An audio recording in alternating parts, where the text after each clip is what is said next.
اب آپ اس مبارک سلسلے کا 29واں حلقہ سماعت فرمائیں۔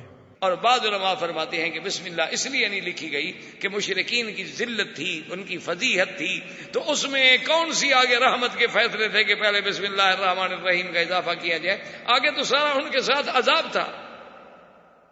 اور بعض علماء نے فرمایا کہ نہیں، سورۃ الانفال اور سورۃ توبہ چونکہ ایک سورت ہے تو صحابہ نے فاصلہ تو کر دیا، لیکن درمیان میں بسم اللہ نہیں لکھی کہ اگر قیامت میں ایک سورت ہے تو ہم نے اکٹھی لکھ دی ہے، فاصلہ نہیں لکھا، اور اگر یہ دو صورتیں ہیں تو ہم نے الگ الگ تو لکھ دی، فاتحہ بسم اللہ الرحمن الرحیم لکھی گئی۔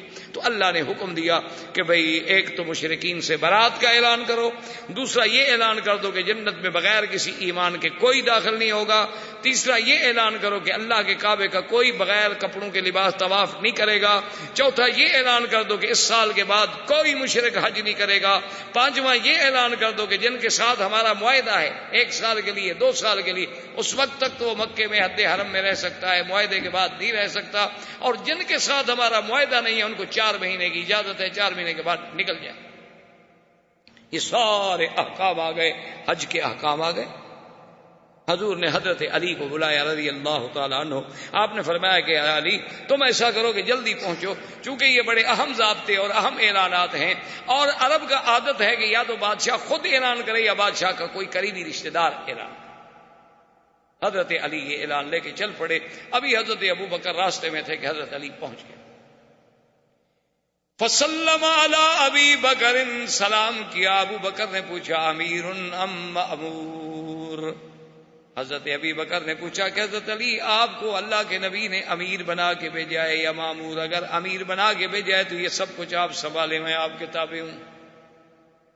حضرت علی نے عرض کیا کہ یا ابی بکر بل مأمور، اللہ کے نبی نے مجھے امیر نہیں بنایا، امیر تو آپ رہیں گے، میں مامور ہوں، لیکن صرف مجھے حکم ملا ہے کہ ان چیزوں کا اعلان جو ہے وہ مکے میں اور مینا میں اور عرفات میں تم نے کرنا ہے۔ تو حضرت ابو بکر رضی اللہ تعالیٰ عنہ تشریف لے آئے۔ جب آپ عرفات میں، مینا میں، مزدلفہ میں، مکے میں خطبہ پڑھ لیتے تو فرماتے کہ حضرت علی اب اعلان کرو۔ حضرت علی کھڑے ہو جاتے کہ اللہ يدخل الجنت الا نفس مؤمنہ، ایمان کے بغیر کوئی جنت میں داخل نہیں ہو سکتا۔ اللہ يطوف بالبیت عریان، آج کے بعد کوئی آدمی بغیر کپڑوں کے کعبے کا طواف نہیں کر سکتا۔ اللہ يدخل المشرکون فی المسجد الحرام، اور پھر کوئی مشرک جو ہے اس مدت گزرنے کے بعد مسجد الحرام میں بھی داخل نہیں ہو سکتا، اور جن کے ساتھ معاہدہ کیا ہے اسلام نے وہ معاہدے کی مدت پوری ہوگی، اور جن کے ساتھ معاہدہ نہیں ہے ان کو 4 مہینے کی مہلت ہے کہ وہ اللہ کا حرم چھوڑ کے چلے جائیں۔ حضرت علی فرماتے ہیں کہ میں نے گلی گلی، خیمہ خیمہ، کوچا کوچا اعلان کیا، حتی صوتی، حتیٰ کہ میری آواز جو تھی وہ بھی بیٹھ گئی۔ تو حضرت ابی بکر صدیق رضی اللہ تعالیٰ عنہ کی قیادت میں، اور خدا کی قدرت ہے کہ یہ ایک قسم کا اشارہ بھی تھا کہ سب سے پہلا حج ہے، پہلی ذمہ داری ہے، اور اس کا امیر کون بن رہے ہیں؟ سیدنا ابی بکر رضی اللہ تعالیٰ۔ اچھا، اور خدا کی شان ہے کہ ان کے وزیر کون بن رہے ہیں؟ حضرت علی رضی اللہ تعالیٰ عنہ، تاکہ قیامت تک یہ جھگڑا ہی ختم ہو جائے جو بعد میں فرقہ باطلہ نے جھگڑا بنایا کہ حضرت علی کو خلیفہ بننا چاہیے تھا، حضرت علی کو خلیفہ بننا چاہیے تھا۔ اللہ کے بندے، پھر تو وہ نبی کی خلافت نہ ہوئی، کوئی شہنشاہیت ہو گئی کہ باپ کے بعد بیٹا بیٹھ جائے۔ یہ تو اللہ کے ہاں نبوت ہے، نبوت ہے، نبوت کی خلافت ہے۔ اس میں تو یہ ضروری نہیں ہوتا کہ بیٹا ہو، اگر یہ تقرب ہی دیکھنا تھا پھر سب سے زیادہ حقدار تو بی بی فاطمہ تھی جو حضور صلی اللہ علیہ وسلم کی بیٹی تھی۔ تو اس لیے اللہ تبارک و تعالیٰ کی ہر چیز میں حکمت ہے۔ اس سال حضور صلی اللہ علیہ وسلم بذات ہی تشریف نہ لے گئے، حضرت ابو بکر صدیق رضی اللہ تعالی عنہ واپس آ گئے، اور بڑے بڑے قبائل جو تھے وہ اسلام میں داخل ہونے لگ گئے۔ زندگی باقی تو بات باقی۔ والسلام علیکم ورحمۃ اللہ وبرکاتہ۔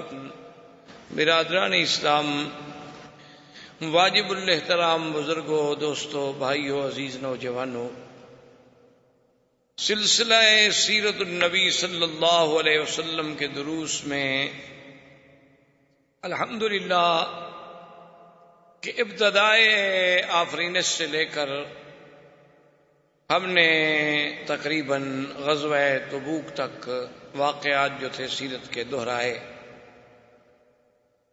غزوہ تبوک کی واپسی پر حضور صلی اللہ علیہ وسلم نے ایک تو راستے میں 14 منافقین کے نام جو تھے وہ حضرت حذیفہ کو بتلا دیے، اور دوسرا حضور صلی اللہ علیہ وسلم جب مدینہ منورہ میں پہنچے تو مسجد زرار جو بنی تھی منافقین کی سازش سے، جسے بنی عامر ایک شخص تھے، یہودی تھا، جس نے منافقین مدینہ سے رابطہ کیا کہ اب مسلمانوں کی قوت سے براہ راست کھل کر ٹکر لینا جو ہے وہ بہت مشکل ہے. اب اس کا حل یہ ہے کہ ہم اندرونی طور پر مسلمان کہلا کر، مسلمان بن کر، مسلمانوں میں شامل ہو کر مسلمانوں کو اور اسلام کو ایسے ایسے نقصان پہنچائیں کہ پھر ایک دفعہ ان کی قوت اور شان جو ہے وہ ختم ہو جائے. تو اس کے لیے ہمیں ضروری ہے کہ ہمارے پاس کوئی مرکز ہو. تو تم لوگ مسجد بنا لو اور حضور صلی اللہ علیہ وسلم سے ہی اس کا افتتاح کراؤ، اور میں کچھ عرصے کے بعد پھر اس مسجد میں بطور خطیب اور بطور امام پہنچوں گا، اور پھر میں وہاں بیٹھ کے سازشوں کو کنٹرول کروں گا. اب حضور صلی اللہ علیہ وسلم جب غزوہ تبوک سے واپسی میں تشریف لائے تو آپ نے مالک بن دخشن کو حکم دیا کہ فوراً جوانوں کا ایک دستہ لے کر جاؤ اور مسجد کو توڑ دو. اس پر اللہ نے قرآن پاک میں بھی وہ آیات نازل فرمائیں کہ والذین اتخذوا مسجدا ضرارا وکفرا وتفریقا بین المؤمنین، کہ یہ وہ لوگ ہیں کہ جنہوں نے اللہ کی مسجد بنائی لیکن مسلمانوں کو ملانے کے لیے نہیں، مسلمانوں کو توڑنے کے لیے. ورنہ اللہ نے جو مساجد بنائی ہیں ان کا مقصد یہ ہے کہ 5 دفعہ آدمی ایک دوسرے سے جڑ جائیں، ہفتے میں پورے محلے کے لوگ جو ہیں جمعہ والے دن جڑ جائیں، اور پورا علاقہ جو ہے وہ عید کے دن پہ جڑ جائے، تاکہ مسلمان ایک دوسرے کے احوال سے باخبر رہیں، ایک دوسرے کے دکھ سکھ میں شریک رہیں، ان میں اجتماعیت پیدا ہو، ان میں اتحاد و اتفاق پیدا ہو، اور 5 دفعہ دن میں ان کو ایک مقام پہ اکٹھا کیا جائے. لیکن انہوں نے تو مسجد بنائی ہے مسلمانوں کو لڑانے کے لیے. یہ تو اللہ اور اللہ کے رسول سے جنگ کرنے کے لیے مسجد کا نمونہ بنا رہے.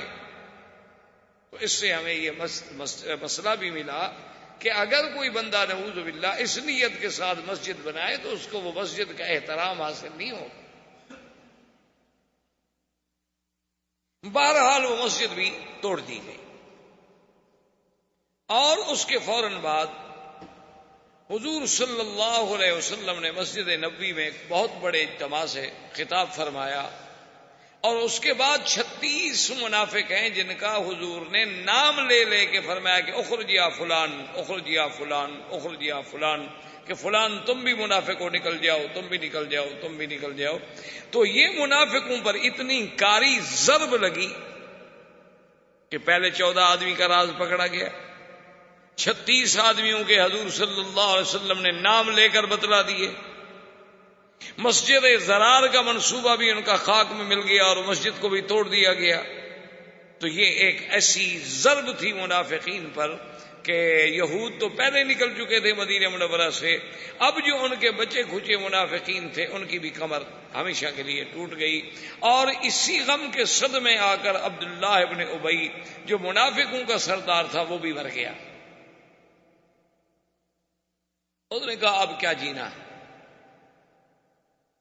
اور یہ عبداللہ ابن ابی ابن سلول وہ ہے کہ جس کو سرکار دو جہاں صلی اللہ علیہ وسلم جانتے تھے، اور یہ سب سے بڑا یعنی یوں سمجھیں کہ منافقین کا جو ہے وہ سردار تھا، اور یہی وہ آدمی تھا جس نے سیدہ عائشہ رضی اللہ تعالی عنہ پہ تہمت لگائی. یعنی یہ سب سے بڑا خبیث تھا.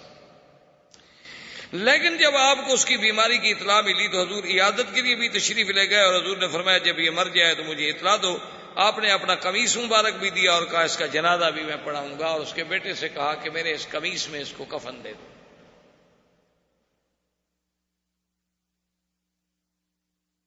اصل میں بعض علماء نے اس پر تحقیقی بات جو لکھی ہے وہ یہ ہے کہ جب جنگ بدر ہوئی تھی تو حضور کے چچا بھی قید ہوئے تھے عباس، تو ان کا قمیض پھٹ گیا تھا اور کسی کا قمیض ان کو پورا نہیں آیا تھا، تو یہ عبداللہ ابن ابی نے آ کر قمیض پیش کیا کہ یا رسول اللہ آپ کے چچا ہیں، آپ میرا قمیض دے دیں، ان کو پورا آ جائے گا۔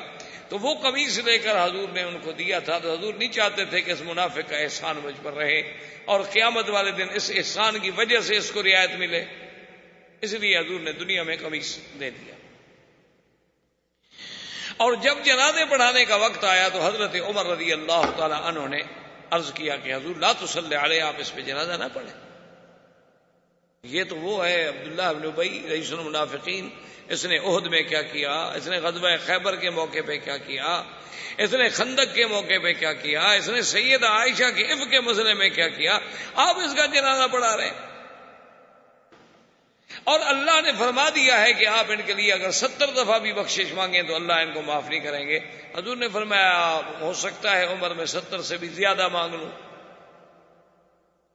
بہرحال حضور نے جنازہ پڑھا دیا۔ جنازے پڑھانے کے بعد اللہ نے قرآن میں یہ حکم نازل کر دیا کہ وَلَا تُصَلِّ عَلَىٰ أَحَدٍ مِّنْهُمْ مَاتَ أَبَدًا، کہ میرے نبی آئندہ ان کے مرنے پر کسی منافق کی میت پہ جنازہ نہ پڑھائیں۔ وَلَا تَقُمْ عَلَىٰ قَبْرِهِ، نہ اس کی قبر پہ جائیں آپ۔ إِنَّهُمْ كَفَرُوا بِاللَّهِ وَرَسُولِهِ، یہ تو اللہ کے بھی دشمن، اللہ کے رسول کے بھی دشمن۔ تو حضرت عمر رضی اللہ تعالی عنہ کی رائے جو تھی وہ قبول ہو گئی۔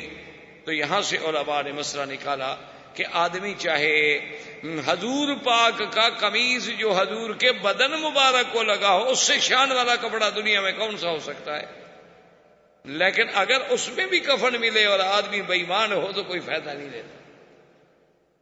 اسی لیے جیسے کوئی غلاف کعبہ لے جائے، کوئی لکھا ہوا آیت الکرسی کی چادریں ڈال دے، کوئی فائدہ نہیں دیتی جب تک کہ اندر ایمان اور عمل صالح نہ ہو۔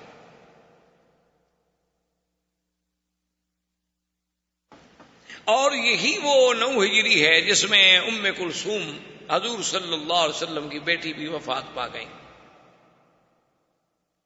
اور یہی وہ 9 ہجری ہے کہ جس کو مورخین نے عام الوفود قرار دیا ہے کہ یہ وہ سال ہے کہ جس میں پھر حضور صلی اللہ علیہ وسلم کی خدمت میں لگاتار وفد آئے۔ وفد بنی عامر آیا، بنو عامر ایک قبیلہ تھا، ان کا وفد آیا، ان کے اندر 2 آدمی تھے، ایک کا نام عامر تھا اور ایک کا نام اربد ابن قیس تھا۔ یہ اربد ابن قیس جو ہے یہ تلوار چلانے میں اتنا بڑا ماہر تھا کہ اس کی تلوار کی دنیا میں بڑی دھوم تھی کہ بھی یہ بڑا فن تلوار سے، کیونکہ تلوار چلانا بھی ایک فن ہے، لکڑی چلانا بھی ایک فن ہے، بندوق چلانا بھی ایک فن ہے۔ آج کل تو خیر دنیا ہی بدل گئی نا، آج کل تو وہ جنگیں ہی نہ رہیں، آج کل تو جدید جنگیں ہیں، جدید ٹیکنالوجی ہے، ریموٹ کنٹرول پہ آپ ایک بٹن دبائیں اور دوسروں کا ملک تباہ کر دیں۔ آج کل تو کوئی نہ بہادر ہے نہ بزدل ہے، آج کل تو جدید وسائل و آلات کی جس کے پاس فراہمی ہے وہ طاقتور ہے اور نہیں ہے تو کمزور ہے۔ لیکن اس دور میں نیزہ بازی، تیر اندازی، تلوار چلانا، لکڑی چلانا، ایسے کشتی کرنا، یہ چیزیں بڑی فن سمجھا جاتا تھا۔ تو یہ تلوار چلانے میں اتنا بڑا ماہر تھا اور اتنی بڑی اس کے پاس قوت اور طاقت تھی کہ عرب میں اس کا شہرہ تھا۔ یہ اب بظاہر تو قبیلہ اسلام لانے کے لیے آ رہا ہے، لیکن ان دونوں نے آپس میں مشورہ کیا، اربد ابن قیس نے اور عامر نے۔ انہوں نے آپس میں مشورہ کیا، عامر نے کہا کہ اگر میں ملاقات کے دوران حضور صلی اللہ علیہ وسلم کو باتوں میں مشغول کر دوں اور حضور کی توجہ جو ہے وہ میری طرف ہو جائے، تم تلوار سے حملہ کر دینا۔ یہ آپس میں طے کر کے آ گئے، قبیلہ آ گیا حضور صلی اللہ علیہ وسلم کی خدمت میں، اور آ کے ابھی اسلام نہیں لے آئے، انہوں نے باتیں کرنی شروع کی، اور جناب عامر نے بڑی لمبی لمبی باتیں اور بڑی لمبے لمبے سوال، اور تاکہ بھی حضور صلی اللہ علیہ وسلم کو مشغول رکھے، اور پھر اشارہ کرے اربد کو بھی تلوار سے حملہ کرو، لیکن اربد جو ہے چپ بیٹھے۔ 1 دفعہ 2 دفعہ 3 دفعہ کچھ نہ ہوا۔ آخر وہ ملاقات ختم ہو گئی، مجلس ختم ہو گئی، اٹھ کے چلے گئے۔ اس نے کہا ماں بھی کہا یار تمہیں کیا ہو گیا تھا؟ اس نے کہا خدا کی قسم ہے میں کیا کروں، میں جب بھی تلوار پر ہاتھ رکھتا تھا نا حضور کے درمیان اور میرے درمیان تو آ جاتا تھا، اب میں تیری گردن کیسے اڑا دوں؟ تو اللہ نے اپنے نبی کو اس انداز میں محفوظ رکھا، اور یہ دونوں جو تھے اور ان کا راز واپس چلے گئے، اسلام نہ لے آئے۔ یہ دونوں نے آ کر ایک رستے میں بستی تھی بنی سلول کی، اسی عبداللہ ابن ابی ابن سلول والوں کی سلولیہ بستی تھی، جس میں انہوں نے قیام کیا۔ اور خدا کی شان دیکھیں کہ اس عامر کو تو طاعون نے پکڑ لیا اور رات کو آ کے سلولیہ میں ٹھہرا، اور طاعون کی گلٹی نکلی، ایک عذاب ہے، اللہ معاف کرے۔ تو اس نے بستی والوں سے کہا کہ فاتونی بفرسی، میرا گھوڑا جلدی لے آؤ، یہ میرے لیے بہت عبرتناک موت ہوگی کہ میں طاعون کی بیماری سے تڑپتا ہوا سلولیہ کی بستی میں پڑا ہوں، اکیلا مر جاؤں۔ چلو میں گھوڑے پہ بیٹھ کے یہاں سے تو نکل جاؤں نا، لیکن اب گھوڑے پہ بیٹھ نہیں سکتا تھا، گرا مر گیا۔ اور یہ عامر کی موت اس طرح آئی۔ اب اربد جو ہے وہ جناب بستی سے نکلا اور گھوڑے کو بھگایا کہ کہیں مجھے بھی طاعون نہ پکڑ لے، میں بھی طاعون کی بیماری میں مبتلا نہ ہو جاؤں۔ آسمان سے بجلی گری اور اس کو جلا کے اسی وقت خاکستر کر گیا، وہ بھی مر گیا۔ اب بنو عامر قبیلے کو پتہ چلا، انہوں نے کہا بھی جن دو سرداروں نے سازش کی تھی ان کو تو اللہ نے سزا دے دی ہے، یہ دلیل ہے کہ اللہ کا نبی سچا نبی ہے۔ وہ سارے کا سارا قبیلہ واپس آ کے مسلمان ہو گیا۔ ان کے بعد وفد آیا بنو قیس کا، بہت بڑا معروف قبیلہ تھا۔ ان میں ایک ان کے سردار تھے احنف ابن قیس۔ جب یہ قبیلہ مدینہ منورہ میں پہنچا تو قبیلے والے تو جناب فوراً دوڑے سیدھے حضور کی خدمت میں، جینا یا رسول اللہ، جینا یا رسول اللہ، اسلمنا یا رسول اللہ، سلام اور اسلام اور ساری باتیں، اسلام لے آئے۔ لیکن احنف ابن قیس جو تھے وہ مدینہ منورہ میں اپنے ایک دوست کے مکان پہ گئے، وہاں جا کے سامان اتارا، وہاں جا کے اپنا غسل فرمایا، کپڑے تبدیل کیے، خوشبو لگائی اور تیار ہو کر حضور کی خدمت میں حاضر ہوئے۔ حضور بہت خوش ہوئے۔ حضور نے فرمایا ھذا رجل فی الحلم والانا، کہ یہ بندہ ہے جس کے اندر حلم ہے، حوصلہ ہے، صبر ہے۔ انہوں نے کہا اصول اسی لیے علماء نے یہ بھی مسئلہ نکالا ہے کہ جب آپ مدینہ منورہ جائیں تو جلدی نہ کریں، بلکہ آپ نے جہاں ٹھہرنا ہے وہاں جائیں، سامان رکھیں، اطمینان کے ساتھ غسل کریں، اپنا لباس بدلیں، بدن میں کپڑوں میں خوشبو لگائیں، اور انتہائی ادب اور احترام کے ساتھ حضور صلی اللہ علیہ وسلم کے روضہ مبارک پہ حاضر، کیونکہ یہ طریقہ حضور کو بڑا پسند ہے۔ اور جب مسجد میں حاضر ہوں تو یہ بھی یاد رکھیں کہ سب سے پہلے آپ 2 رکعت تحیۃ المسجد ادا کریں۔ افضل تو یہ ہوتا ہے کہ ریاض الجنت میں موقع مل جائے، ورنہ جہاں مسجد میں مل جائے، کیونکہ بعض اوقات وہاں آدمی نہیں پہنچ سکتا یا اتنا رش ہے کہ جگہ نہیں ملتی، چونکہ اللہ کا حق جو ہے وہ نبی کے حق پہ مقدم ہوتا ہے۔ اور نماز پڑھنے کے بعد درود شریف پڑھتے ہوئے اتنے ادب کے ساتھ چلیں کہ آپ کے اپنے پاؤں کی آواز بھی پیدا نہ ہو۔ یہ نہیں کہ بس ایسے بھاگ رہا ہے اور شور کر رہا ہے، اور ایک دوسرے کو دوست پوچھ رہے ہیں آپ کس ہوٹل میں ہیں یار، اچھا اور یار ٹھہرو میں سلام پڑھ کے ابھی آتا ہوں، یہ تو گستاخی ہے اور بے ادبی ہے۔ وہاں حاضری کے اصول ہیں، اس کے آداب ہیں کہ بالکل خاشعن خاضعن۔ یہاں کے بہت بڑے عالم تھے، اللہ ان کی قبر پہ رحمت فرمائے، اور رئیس القضاء اعلیٰ بھی رہے پھر وہ، جن کے بیٹے آج کل امام حرم بھی ہیں شیخ صالح، تو ان کے والد جو تھے بن حمید بہت بڑے عالم تھے، بہت بڑے علماء میں تھے، جیسے شیخ عبدالعزیز بن باز، اللہ ان کی قبروں پہ کروڑوں رحمتیں فرمائے۔ اچھا خدا کی شان ہے کہ دونوں نابینا تھے، وہ بھی نابینا تھے، وہ بھی نابینا تھے، لیکن علم پر اتنا عبور تھا ان لوگوں کو، کوئی مسئلہ پوچھو تو اس کی جزئیات تک بھی یاد تھی، اور پھر ہر مسئلے پر دلیل میں کوئی نہ کوئی حدیث مبارک بھی دماغ میں تھی۔ اتنا بڑا علم بہت کم لوگوں کو نصیب ہوتا ہے، گہرائی علم کے اندر، گہرائی، اور اگر کسی مخالف نے بھی دلیل کے ساتھ کوئی بات کی ہے تو اس کو قبول کرنا۔ یہ بڑے لوگوں کی بات ہوتی ہے، ہر آدمی اس مقام پہ نہیں پہنچ سکتا۔ تو بہرحال انہوں نے اپنی کتاب میں لکھا ہے کہ جب زائر زیارت کے لیے مدینے حاضر ہو فَلْيَكُنْ خَاشِعًا خَاضِعًا متواضعًا، کہ عین خشوع کے ساتھ، تواضع کے ساتھ، ادب کے ساتھ چلے، اور یہ دل میں تصور کرے کہ انہ یری النبی صلی اللہ علیہ وسلم، کہ گویا کہ وہ خود حضور کو دیکھ رہا ہے۔ اگر حضور کی زندگی میں حاضر ہوتا اور حضور سامنے موجود ہوتے تو میں کس طرح کھڑا ہوتا، کس طرح آتا، میں کتنا ادب اور احترام کرتا، وہی احترام بدستور باقی رکھے۔ تو بہرحال حضور صلی اللہ علیہ وسلم بڑے خوش ہوئے، اور احنف ابن قیس بھی مسلمان ہو گیا، بنو قیس بھی مسلمان ہو گیا۔ اس کے بعد قبیلہ بنو حنیفہ، یہ یمامہ کے قبیلہ، یمامہ کا علاقہ ہے ریاض کے قرب میں، نجد کے علاقوں میں ایک جگہ ہے یمامہ، وہاں اب بھی بنی حنیفہ ہیں۔ یہ بنو حنیفہ جو ہے یہ بہت بڑا قبیلہ تھا، اور ان کا وہ سردار تھا مسیلمہ بن الکذاب۔ اچھا، یہ قبیلہ بھی اسلام لانے کے لیے آیا، لیکن مسلمہ مدینے سے باہر ہو گیا، اس نے کہا میں نہیں جاتا۔ جو اسلام لانے کے لیے آ گئے، اسلام لے آئے، حضور نے ان کو ہدایہ دیے، جائزے دیے، کچھ نہ کچھ چیز دی، کیونکہ اسلام میں یہ بھی حکم ہے کہ اگر کوئی آدمی باہر سے تمہارے دین میں آتا ہے تو اس کے تالیف قلب کے لیے ضروری ہے کہ اس کے ساتھ کچھ مدارات کرو، کیونکہ ایک دوسرے کو ہدیہ دینے سے محبتوں میں اضافہ ہوتا ہے۔ یہ ضروری نہیں ہوتا کہ ہدیہ قیمتی ہو، ہدیہ ہوتا۔ حضور صلی اللہ علیہ وسلم نے جب سب کو ہدایہ دی تو انہوں نے کہا کہ حضور مسلمہ بھی آیا تو ہے، لیکن وہ ابھی مدینے نہیں آیا، اس کے لیے بھی ہدیہ دیں آپ نے، اس کے لیے بھی دے دیے۔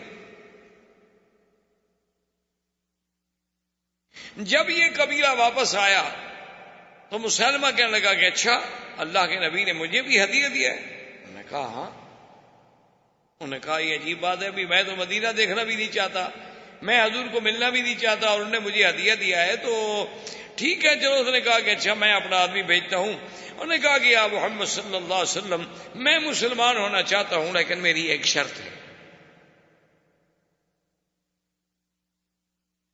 کیا شرط ہے؟ اس نے کہا جی بات یہ ہے کہ میں آپ کا کلمہ پڑھتا ہوں، اسلام لے آتا ہوں، لیکن آپ کے بعد جو خلافت ہوگی وہ مجھے ملے گی۔ حضور صلی اللہ علیہ وسلم کے ہاتھ میں ایک چھوٹی سی لکڑی تھی۔ حضور نے فرمایا کہ اس مسلمہ کو جا کے کہہ دو کہ یہ لکڑی بھی اگر چاہو تو میں تمہیں دینے کے لیے تیار نہیں ہوں، تم میرے بعد خلافت مانگتے ہو۔ یہ اچھا اسلام ہے جو کسی شرط کے تابع کہ جی پیسے دو گے تو میں مسلمان ہوں، نہیں دو گے تو میں مسلمان نہیں۔ یہ کون سا اسلام ہوا بھائی؟ ایسے اسلام کی اللہ کو کوئی ضرورت نہیں۔ حضور نے فرمایا مجھے تمہارے اسلام کی کوئی ضرورت نہیں ہے، تم نے جو کچھ کرنا ہے جا کے کرو۔ اور اسی اثنا میں حضور نے خواب دیکھا۔ سرکار دو جہاں رحمت للعالمین صلی اللہ علیہ وسلم نے خواب دیکھا کہ میرے ہاتھ میں سونے کے دو کنگن ہیں، اور میں نے ان کو پھونک ماری تو وہ دونوں کنگن اڑ گئے۔ حضور صلی اللہ علیہ وسلم نے صحابہ کے سامنے یہ خواب رکھا تو صحابہ نے کہا حضور ہمیں تو سمجھ نہیں آیا، اس خواب کی تعبیر کیا ہے؟ آپ نے فرمایا اس کی تعبیر یہ ہے کہ دو جھوٹے آدمی پیدا ہوں گے جو نبوت کا دعویٰ کریں گے، لیکن اللہ تبارک و تعالیٰ کی رحمت سے اللہ پاک ان کی قوت کو ختم کر دیں گے، جیسے پھونک سے چیز اڑ گئی ہے وہ بھی اڑ جائے۔ اور یہ انہی میں سے ایک مسیلمہ بن الکذاب تھا اور ایک اسود انسی تھا۔ مسیلمہ بن الکذاب یمامہ میں پیدا ہوا اور اسود الانسی جو تھا وہ یمن میں پیدا ہوا، جنہوں نے نبوت کا دعویٰ کیا کہ ہم بھی نبی ہیں اور ہم پر بھی اللہ کی وحی آتی ہے۔ اور پھر سیدنا ابو بکر رضی اللہ تعالی عنہ کے زمانے میں مقابلہ ہوا، اور سیدنا ابو بکر صدیق رضی اللہ تعالی عنہ کی فوجوں نے مسیلمہ بن الکذاب کو شکست دی، مرتد قتل ہوا اور اس کا فتنہ نبوت جو تھا وہ ختم ہوا۔ لیکن اسی طرح یہ فتنے پیدا ہوتے رہیں گے، کیونکہ حضور نے خود فرمایا تھا ثلاثون دجالون کذابون، 30 جھوٹے پیدا ہوں گے، کلہم یزعم انہ نبی الا لا نبی بعدی، وہ سب دعویٰ کریں گے کہ ہم نبی ہیں، حالانکہ میرے بعد تو اللہ نے نبوت کا دروازہ دروازہ ہی بند کر دیا ہے. لا نبی بعدہ ولا رسول بعدہ ولا معصوم بعدہ. جیسے آپ کے ہندوستان میں مرزا غلام احمد قادیانی پنجاب میں مسلمہ کذاب وہاں پیدا ہوا، جیسے اس نے بھی یہاں ادعائے نبوت کیا، اور پھر وہ قادیان میں، پھر جناب پاکستان میں آ گئے، پھر ربے میں آ گئے. اللہ نے بہرحال ان کو ہر جگہ رسوا و ذلیل کیا کہ وہ اب پاکستان سے بھی نکالے گئے، اور پوری دنیا کے عالم اسلام کے علماء نے متفق علیہ ان پر کفر کا فتویٰ دیا. اب وہ جناب یہاں سے بھاگ کے پھر لندن میں، چونکہ اصل نبی تو انہوں نے بنایا تھا، اصل مرزا کو جب نبوت ملی تھی تو بنانے والے تو انگریز تھے، بنانے والے وہی تھے. مسلمانوں کو لڑانے کے لیے نبوت کا فتنہ گھڑا گیا تھا، تو اب پھر ان کی گود میں چلا گیا کہ جناب ہم ہر جگہ سے مار کھا کے پھر حضور کے دربار میں حاضر ہوئے ہیں، اب پھر آپ ہماری حفاظت کریں. اب اس نے پھر وہاں ڈیرا لگایا ہے. لیکن اللہ کا شکر ہے کہ حضور کے پروانے وہاں بھی مقابلے کے لیے پہنچ رہے.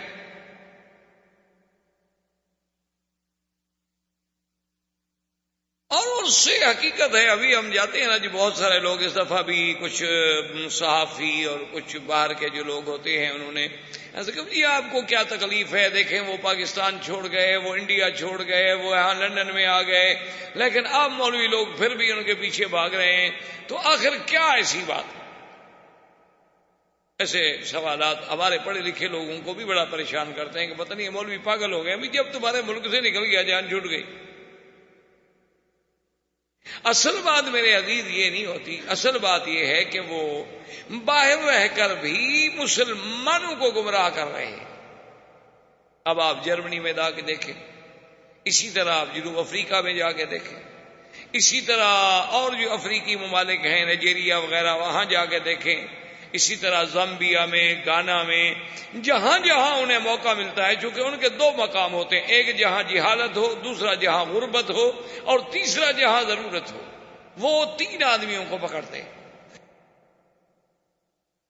اب ایک آدمی لندن میں گیا ہے، اس کے پاس ویزا ختم ہونے والا ہے اور رہنا چاہتے ہو، ٹھیک ہے جی آپ ہمارا فارم پر کر دیں کہ آپ کا جماعت احمدیہ سے تعلق ہے، ہم آپ کو سیاسی پناہ لے کر دے دیتے کہ جی ہم تو پاکستان سے نکلے ہوئے ہیں، ہمیں تو وہاں مار دیتے ہیں لوگ، ہمیں پناہ دیجیے. تو جو آدمی جماعت احمدیہ کا فارم پر کر دے اس کو پناہ مل گئی. انہوں نے کہا دیکھیں جی ہم تو ہر سال ہزاروں لوگوں کو مرزائی بنا رہے.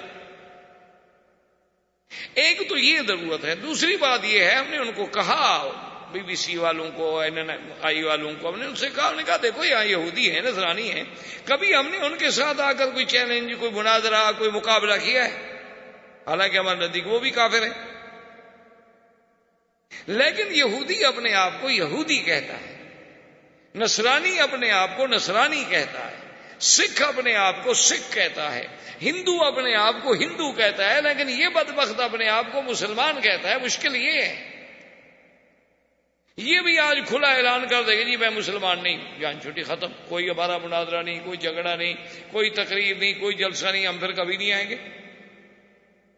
لیکن جب یہ اسلام کا نام لے کر لوگوں کو دھوکہ دیں کہ ہم ختم نبوت کے بھی قائل ہیں، اور جو ختم نبوت کا قائل نہ اس کو ہم کافر سمجھتے ہیں، لیکن ختم نبوت کا معنی ہے مہر نبوت، تو جس کو اللہ کا نبی مہر لگا دے وہ نبی ہے. ترجمہ اس کا وہ اپنا کرتے ہیں. تو بہرحال خیر کہنے کا مقصد یہ تھا کہ وہ مسلمہ وہاں پیدا ہوا، اسد انسی وہاں پیدا ہوا. اللہ نے ان دونوں کا فتنہ جو تھا وہ بھی ختم کر. اس کے بعد جو ہے بنی تئی جو تھے، یہ بہت بڑا قبیلہ تھا جس میں حاتم طائی جو بہت بڑا تاریخ میں سخی گزرا ہے، یہ اسی طائی قبیلے کا سردار تھا حاتم. اس قبیلے پہ حملہ ہوا تو طائی جو تھے وہ گرفتار ہوئے، جس میں حاتم کی بیٹی بھی گرفتار ہوئی.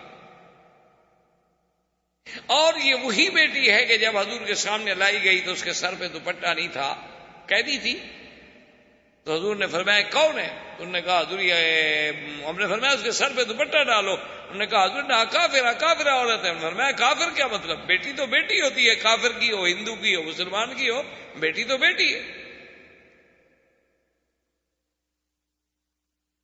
تو بہرحال وہ حاتم طائی کی بیٹی بھی گرفتار ہوئی، اور حضور کے راستے میں جب حضور مسجد جاتے نا تو راستے میں ہی وہ لڑکی بیٹھی ہوتی. جب حضور گزرتے وہ کھڑی ہو جاتی، حضور میری بات سنیں، بات بتاؤ کیا بات؟ اس نے کہا مات ابی وغاب الوافد، میرا ابا بھی مر گیا، میرا بھائی بھی غائب ہو گیا، مجھے بتائے، میں قید میں اکیلی عورت ہوں، آخر ایک میں سخی باپ کی بیٹی ہوں، مہربانی کر کے مجھے رہائی دی جائے۔ ایک دن، دو دن، تیسرے دن حضور نے فرمایا رہائی دے۔ اس نے کہا کہ حضور اگر میرا بھائی، آپ نے فرمایا تمہارا بھائی اللہ اور اللہ کے رسول کا نام سن کے فرار ہو گیا، بھاگ گیا، اللہ اور اللہ کے رسول سے فرار ہونا چاہتا ہے، اس کو نہیں، ہاں اللہ تمہارا بھائی خود آئے اسلام کے لیے تو پھر ہم اس کو پناہ دیں گے۔ تو یہ لڑکی واپس آئی، اپنے بھائی کو ملی، اپنے بھائی سے کہا کہ دیکھو تم اب نہیں بچ سکتے ہو، باسوا اس کے کہ حضور صلی اللہ علیہ وسلم کی خدمت میں چلے جاؤ۔ اس نے کہا اچھا مجھے یہ بتاؤ، کیونکہ حاتم کی بیٹی جو تھی وہ بھی ایک بہت بڑی سمجھدار عورت تھی، امرأۃ ذات حزم۔ اس نے کہا تم مجھے مشورہ دو، تمہارا مشورہ کیا ہے، میں کیا کروں؟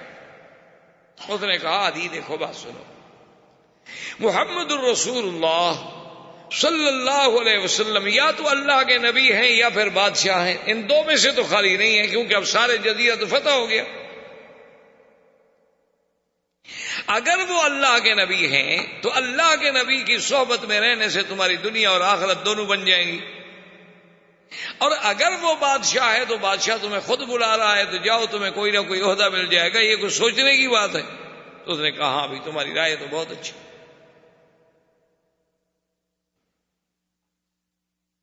عدی آیا مدینہ منورہ میں، حضور صلی اللہ علیہ وسلم نے بڑا احترام کیا، آخر ایک بڑے باپ کا بیٹا تھا، اور سخی انسان جو ہے وہ اللہ کو بڑا محبوب ہوتا ہے۔ آدمی کے اللہ نے سخاوت دی ہو تو سخی آدمی چاہے کتنا گناہگار ہو لیکن اللہ کو بڑا پسند۔ تو جب آئے تو حضور نے بڑا احترام کیا، بڑی عزت دی۔ اب اس نے کہا کہ میں سوچ رہا تھا کہ بھئی کیا فیصلہ کروں کہ انہو نبی و ملک، بادشاہ ہیں آپ نبی ہیں؟ کہتے ہیں ایسے ہم چل رہے تھے کہ راستے میں جاءت امرأۃ عجوزہ، ایک بوڑھی عورت آئی، اس نے کہا کہ اسمع یا محمد صلی اللہ علیہ وسلم، حضور میری بات سن۔ وہ کہتی ہیں کہ جناب میں، وہ عورت جو ہے بوڑھی عورت ہے، بالکل لکڑی پکڑے ہوئے ہے، اور اللہ حضور صلی اللہ علیہ وسلم کے اس کی بات سن رہے ہیں، سارے صحابہ کھڑے ہیں، 1 گھنٹے تک حضور بات سنتے رہے۔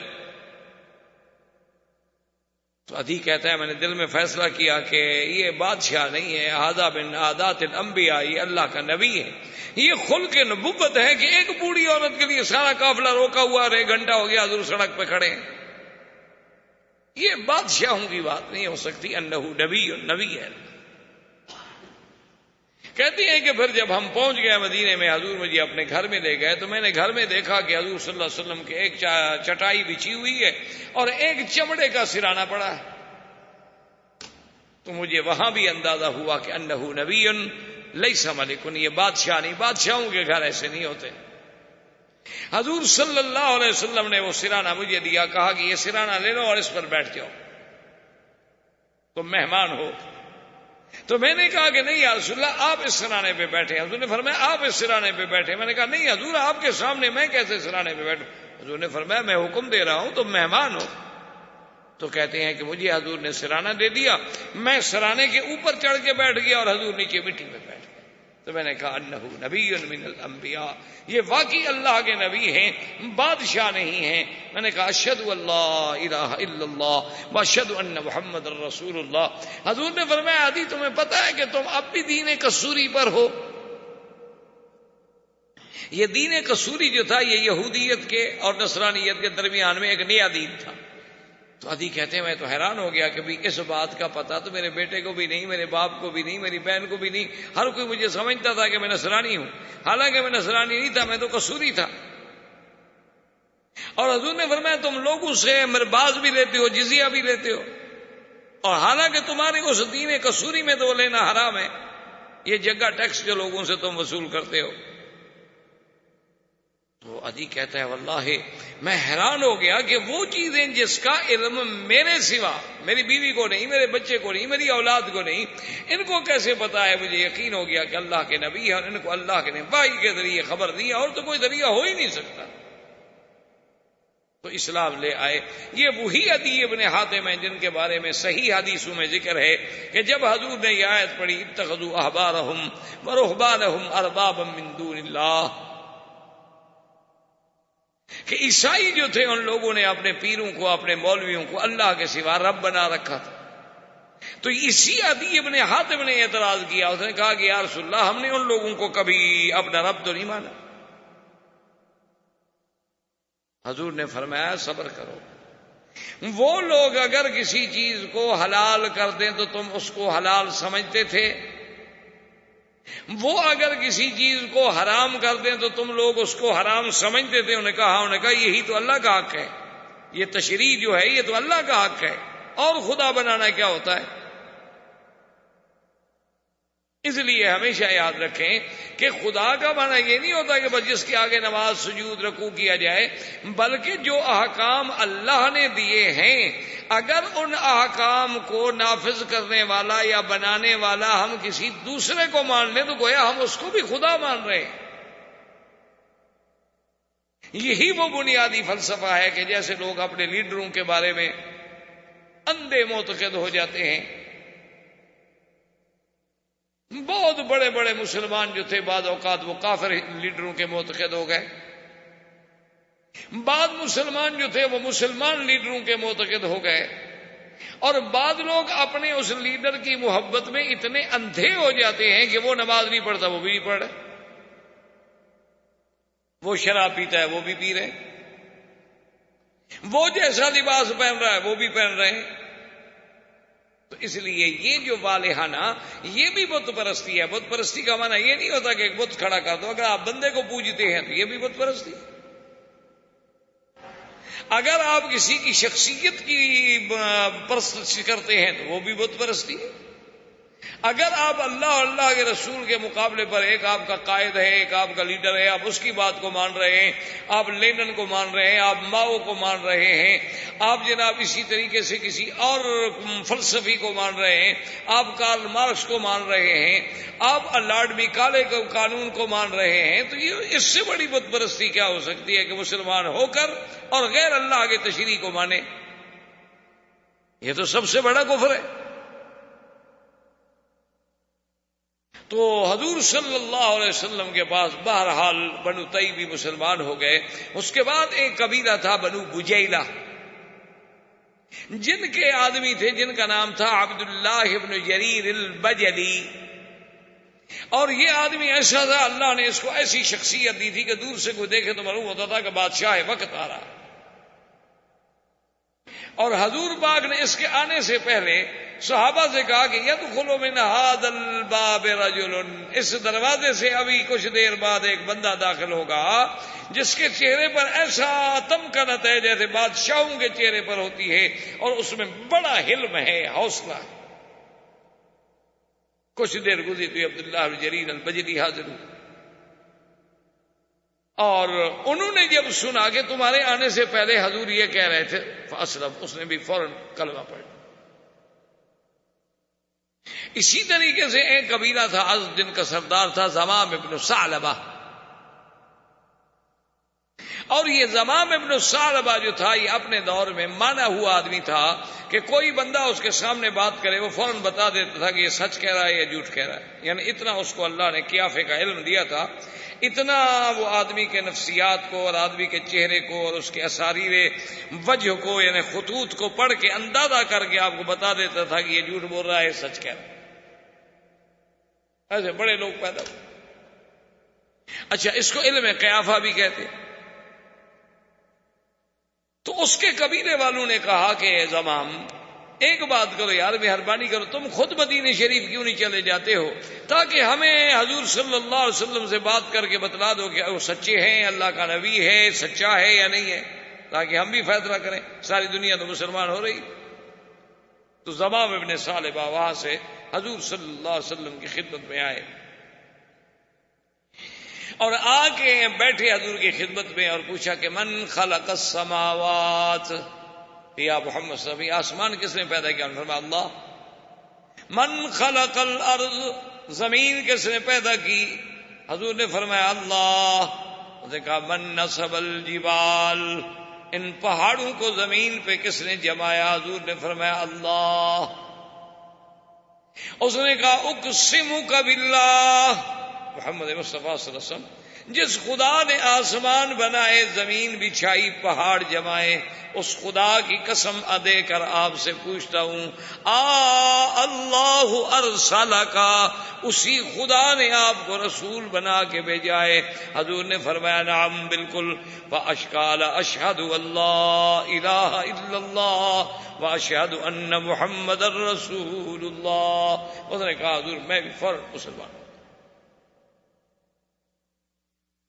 اس لیے یعنی مقصد ہے کہ اللہ تبارک و تعالیٰ اسی طرح کہتی ہے کہ ایک اعرابی حضور کی خدمت میں جنگل کا رہنے والا بدو آیا، کہنے لگا اقسمک بالذی خلق السماوات السبع، میں اس ذات کی قسم دیتا ہوں آپ کو جس نے آسمان پیدا کیے، جس نے زمین پیدا کی، جس نے پہاڑ پیدا کیے، آپ مجھے بتائیں، ایسی چیز مجھے بتائیں جو مجھے جنت میں داخل کر دے۔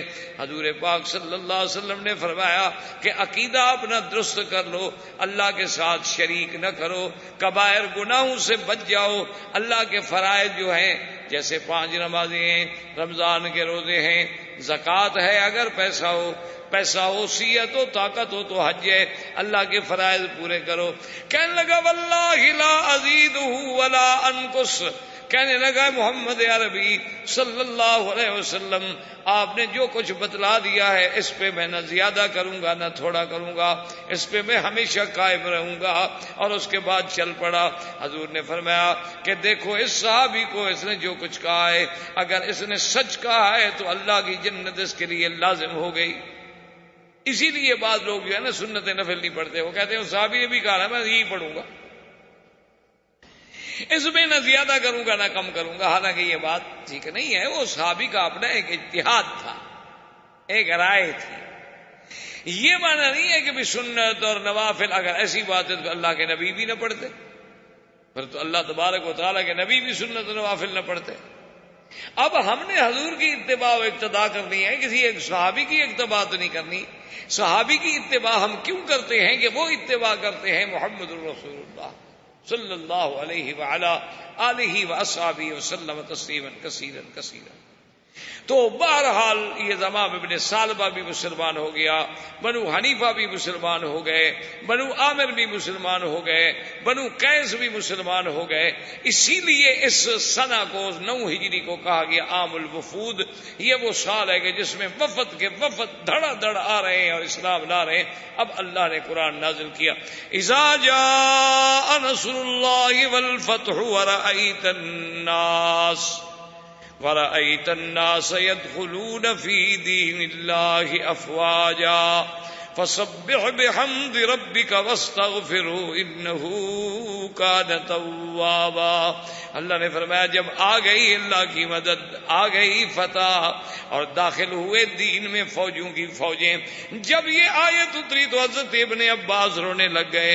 صحابہ نے پوچھا کیا بات ہے؟ انہوں نے کہا اس آیت میں اشارہ ہے کہ حضور کی وفات قریب آ گئی، کیوں دین پورا ہو گیا۔ اب تھوڑا سا آپ پیچھے جا کے اپنے نظروں کو دہرائیں کہ صلح حدیبیہ پر جب حضور نے صلح کی تھی اور اللہ نے فرمایا تھا انا فتحنا لک فتحا مبینا، اللہ نے اس کو فتح مبین قرار دیا تھا صلح حدیبیہ کو۔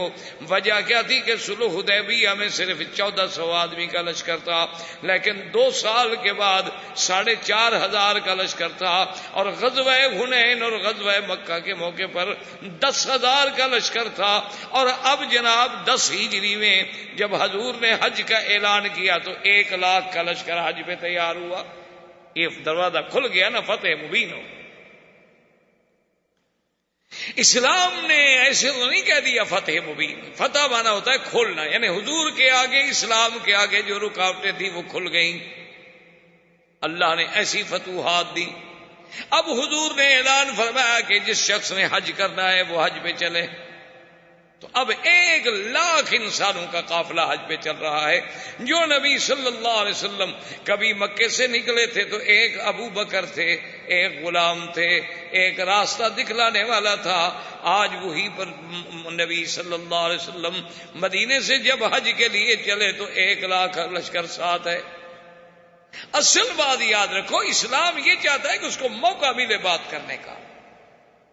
اسلام کو جب آپ صحیح معنوں میں پیش کریں گے نا جی، یقین کریں، آج آپ پورے یورپ میں جا کر دیکھ لیں، خدا کی قدرت ہے کہ جہاں جہاں اسلام پہنچ رہا ہے، جہاں جہاں اسلام کی تعلیمات پہنچ رہی ہیں، اس روزانہ یعنی تعداد 10، 20، 50 روز لوگ مسلمان ہو رہے ہیں. جن علاقوں میں آج سے 20 سال پہلے 2 مسجدیں تھیں، آج وہاں 2000 مساجد.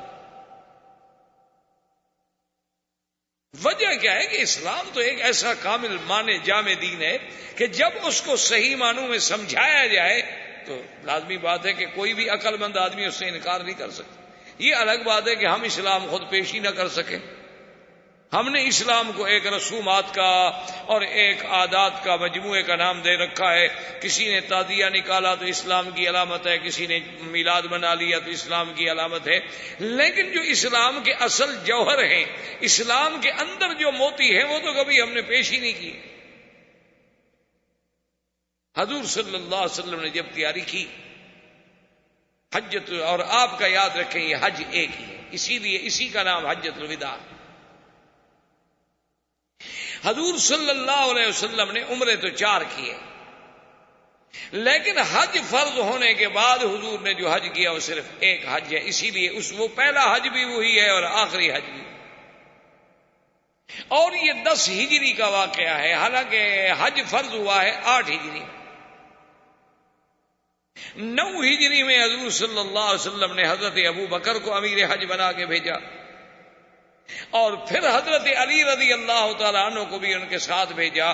کیونکہ مشرکین مکہ میں ایک مصیبت تھی، ایک عادت تھی کہ اگر کوئی خاص آرڈر جاری کیا جائے تو یا بادشاہ خود وہ آرڈر نافذ کرے یا اس کا کوئی قریبی رشتہ دار نافذ کرے. اس لیے حضور صلی اللہ علیہ وسلم نے حضرت علی کو بھیجا کہ جا کے اعلان کر دو کہ اللہ يدخل الجنت الا نفس مؤمنہ، کہ ایمان کے بغیر کوئی جنت میں داخل نہیں ہوگا. اللہ یطوف بالبیت عریان، آج کے بعد اللہ کے گھر میں کوئی آدمی بغیر کپڑوں کے طواف نہیں کر سکے گا. اور حضور نے فرمایا انما المشرکون نجس فلا يقرب المسجد الحرام بعد آبهم هذا، اور جو مشرک ہے وہ پلید ہے، اس کو بھی اللہ کے حرم میں داخل ہونے کا حق نہیں. اور اسی طرح حضور نے حکم دیا کہ یا علی، جتنی تماثیل، جتنی بت، جتنی تصویریں ہوں سب کو مٹا دو. ولا قبرا مشرفا الا سویتہ، اور قبرستانوں میں جتنی اونچی قبریں ہوں ان کو بھی زمین کے برابر کر دو، کوئی اونچی قبر نہ چھوڑو.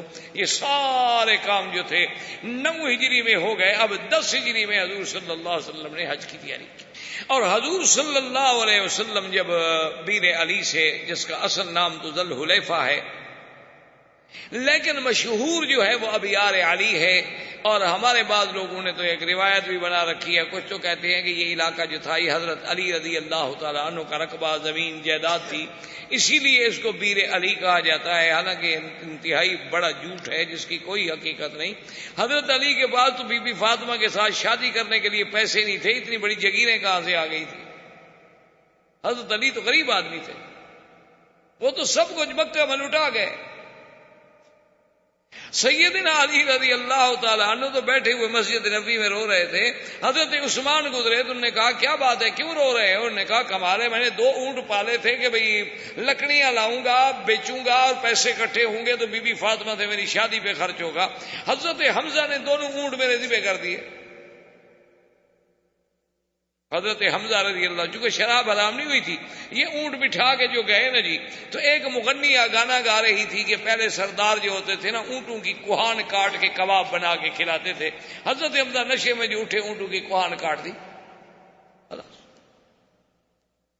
حضرت علی واپس آئے تو دونوں اونٹ زخمی ہوئے پڑے. وہ روتے ہوئے حضور کی خدمت میں گیا کہ رسول اللہ دیکھیں آپ کے چاچا نے کیا کر دیا، حضرت حمزہ نے کیا کر دیا. حضور آئے تو حمزہ نشے میں.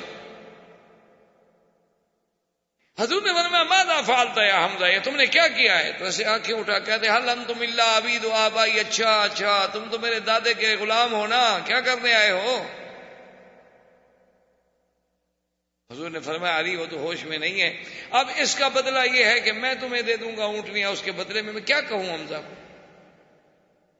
تو حضرت علی رضی اللہ تعالیٰ عنہ بیٹھے ہوئے رو رہے تھے، تو حضرت عثمان نے پوچھا کیا؟ انہوں نے کہا حضرت میری تو وہ جائیداد ہی اونٹنیاں تھیں، دو وہ بھی حضرت حمزہ نے ذبح کر دی ہیں، اور بی بی فاطمہ کی شادی قریب ہے، میرے پاس پیسے نہیں، میں کیا خرچ کروں گا؟ تو حضرت عثمان نے کہا کہ لا تبکے علی، حضرت علی تمہیں غم کرنے کی کیا ضرورت ہے، شادی علی کی ہوگی اور دولت عثمان کی ہوگی۔ تو حضرت علی کے پاس کہاں سے جاگیریں آ گئیں کہ بیر علی حضرت علی کا ہو گیا؟ اچھا، بعض لوگوں نے ایک اور روایت گھڑی ہے، وہ کہتے ہیں جی کہ یہاں کچھ جن بھوت رہتے تھے جو کسی کے قبضے میں نہیں آتے تھے، تو حضرت علی نے پکڑ کر ان کو اس کنویں میں قید کر دیا۔ یہ بھی جھوٹی روایت ہے، خدا جانے پتہ نہیں مولویوں کو کہاں سے جن بھوت نظر آ جاتے ہیں، اور ان کے جن بھوت بھی ایسے کوئی پاگل سمجھدار ہیں کہ جو پکڑتے ہیں مسلمانوں کو پکڑتے ہیں۔ میں کہتا ہوں ان پیروں کو کہو بدبختو، اگر تمہارے پاس کوئی جن شن ہے تو ان کو کہو کافروں کو مارو، ہندو کو مارو، ہماری جان چھڑاؤ، یہودیوں کو مارو۔ تمہارے جن اچھے ہیں کہ بھی ہم مسلمانوں کو مارنے کے لیے پلے ہوئے ہیں۔ اور جی جن کے ذریعے مٹھائی اٹھا لیتے ہیں، بیٹھے ہوئے تھے، حضرت نے حکم دیا کہ ملتان کا حلوہ لے آؤ، بھی چوری لے آؤ، یعنی چوری کھلا رہا ہے، اچھا حضرت ہے